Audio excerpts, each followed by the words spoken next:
breaking news. Most Americans are saying that they are sick of the social justice warrior snowflake freaking ninnies out there. Well, actually, it's what a bunch of people are saying based off a new poll that, of course, we're going to get into in this video, where, of course, we address the culture war that, of course, everyone is talking about. And I do believe that there is worth to look at the raw data here, because I definitely do find these numbers very interesting to talk about. And before I do that, buy our t-shirts! Please, we need your support.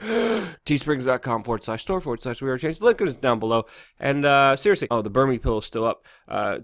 Check that out before Jason Burmas takes that down. And other merchandise that you could buy and support independent media at the same time. Now, before we start, I think it's important to mention that, factually speaking, polls are usually somewhat right and not always 100% true, or even 100% full representation of the American public. It's kind of like a guessing game. It's a guesstimate. It's on an average of people. But still, regardless of that, this poll came out of the Morning Consulate that polled 13,000 people about culture war topics, which media outlets like the Gateway Pundit took that information and wrote articles like this, saying that, quote, 81% of Americans agree that people are too easily offended these days. And with their byline that, quote, the majority of Americans are sick and tired of the PC police and victimhood culture on both sides of the aisle. And speaking for myself, I resonate with those beliefs. And personally, I am annoyed of people screaming on top of their lungs, pretending to be the biggest victims. Just because someone has the loudest voice doesn't mean that we should give them the most amount of attention. And I do believe, large part because of social media, but also large part because of this gang mentality, a lot of that have shifted toward looking at the car wrecks that happen online instead of actually having a dialogue that, could be productive, constructive, and lead to a better understanding and more of a peaceful place, and not just to the riots and, of course, civil conflicts that I cover personally on the ground that have been escalating in nature, and again, predominantly seem to stem from these car accident situations of attention-grabbing victimhood culture. Now, let's take a look at this poll, because according to the Morning Consulate, they write that out of the 13,000 people, they found that people cared more about privilege and discrimination than they did about free speech, which they say served as a fault line for political correctness. Listing off here specifically how 52% of the participants say that there's too much prejudice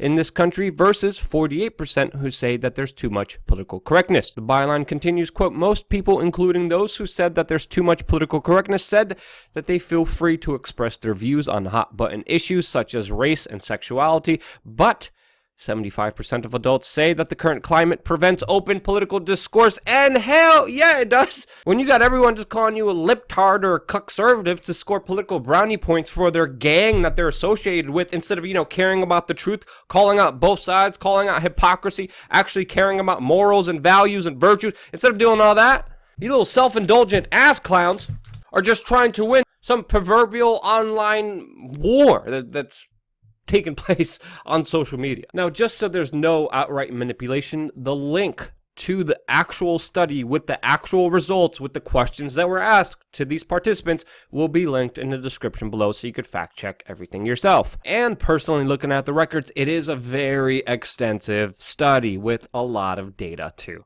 break through. This last statement kind of backs up what I've been saying for years with my disdain for the larger culture war that has been happening here. Personally, I've been trying to ignore it, but it can honestly no longer be ignored. But it says here, a data expert within the survey also indicated feelings about free speech are contextual. People are more willing to police certain types of speech if that derogatory language is aimed at groups they consider to be part of their tribe. Again, tribe, group, gang mentality is being promoted more than ever. Now, very interestingly here, it even says that a majority of the respondents who said that PC culture in this country has run amok also said it was acceptable for them to express themselves on a range of sensitive topics such as race, gender, sexual, immigration, religion, and people who are different from them. But again, the main takeaway here, but the bigger take here is, quote, large swaths of the respondents agreed that the rules about what they can and cannot say are changing so fast, it's difficult to keep up, that people are offended too easily these days, and that the current climate prevents some people from saying what they believe because others might find it offensive. Now, specifically, the context that the Gateway Pundit found interesting from here was that 94% of Republicans, 82% of independents, and 70% of Democrats agreed that people are too easily offended these days. And then, of course, it's worth mentioning here that it used to be the Democratic Party under the presidency of George W. Bush that was the presidency that usually typically stood up symbolically and also with legislation for free speech. They believed and had representatives that talked about the virtues of free speech. But now, again, the common trend we're seeing here is that free speech is not important here. It's your gang winning that is more important for most of the people in the political sphere out there. And I would argue that this has affected the Democrats more, since it is often their participants and their believers in their party that made the major switch on the issue of free speech, or just totally forgot about it. Now, again, I am speaking in very generalized terms here, which does need to be understood, and there are exceptions to this rule, but a vast majority of it I do believe to be predominantly accurate. Continuing on with what I've been raging about for years now, especially about the divide and conquer agenda, which I will get into a little bit, this poll here continues in saying, quote, in-group versus out-group mentality, saying here, quote, one important element underlining many conversations about political correctness is the social psychology concept of in-group versus out-group, your gang. Essentially, people tend to be more sympathetic of their perceived as to similar to them or part of their in-group. Now, of course, this is common sense, but some social justice warriors don't even want you talking about that basic fact. And I've even seen it argued, this specific trend here, which this poll backs up as this being somehow racist or sexist to even point out. But again, this poll kind of affirmed that people normally have biases towards people who are similar to them, then of course not. And you see these effects especially in homogeneous societies and societies that are not homogeneous. And of course, I'm just talking about these as facts and not advocating or combating the ideas in general. Now, I would definitely recommend you go check out the study yourself and fact check a lot of this information, because a lot of the information here is absolutely fascinating. Now, from my analysis, this shows me the progression of the larger divide and conquer agenda, setting off people into groups, into identities, off against each other with, of course, victimhood to score political brownie points. And I do believe most people do have a disdain for people being too easily offended or even faking that they're offended for political brownie points. But the larger perspective that this poll shows to me is essentially that this problem will only get worse from here and will continue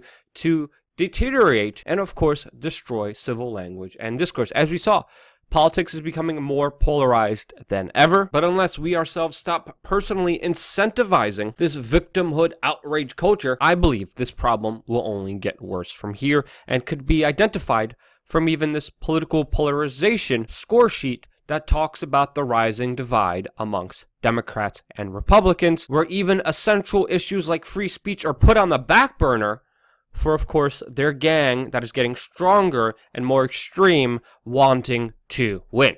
Now, of course, this is just my analysis from my own particular observation and my own opinion. I could be wrong, and if you think I'm wrong, I would love to hear why in the comment section below. And of course, for all the people who are helping us with either donations or buying our merchandise, I want to thank you personally from the bottom of my heart, because you allow these videos to still be here. If literally people weren't supporting us, we would not be here. So once again, thank you guys from the bottom of my heart. Stay tuned for more here on wearechange.org.